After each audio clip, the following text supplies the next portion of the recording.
This video production is a tribute to the people, service clubs, and organizations that help shape the township of Qualicum Beach through selfless acts of volunteerism.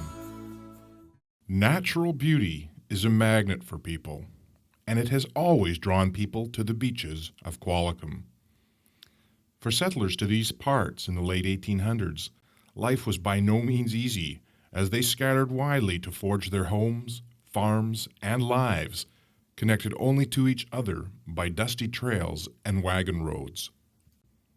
The first man to actually register land, a Thomas Kincaid, was issued title in 1882.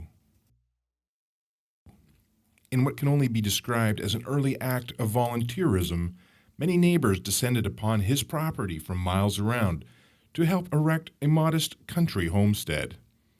This pioneer spirit, or communal spirit of cooperation, flourished in the early days and has helped set the tone in the community for the last 100 years.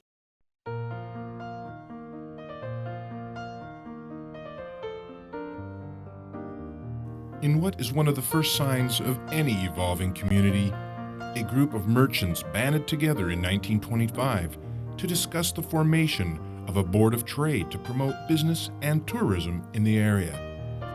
Well, in 1913, the train station was built, and that was the beginning of an influx of tourists to the area. A lot of people were looking for an opportunity to get out of Victoria, and they wanted to travel a little bit.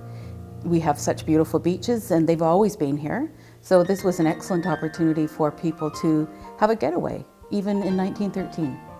So tourism has been an important part of our local economy since the beginning of the community.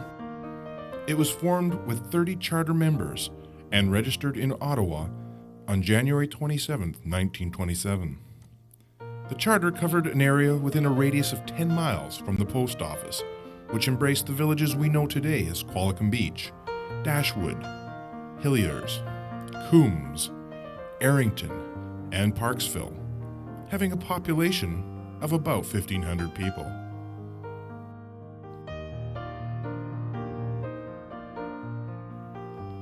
There were 2 churches built very early on, and these provided the first means for people to gather in larger groups. People also held social events in their own homes or gathered for picnics in any number of scenic locations. The first community hall was built around this time, and it was known as Fisher Hall. The Qualicum Beach Golf Course and Hotel opened just when war broke out in the summer of 1914.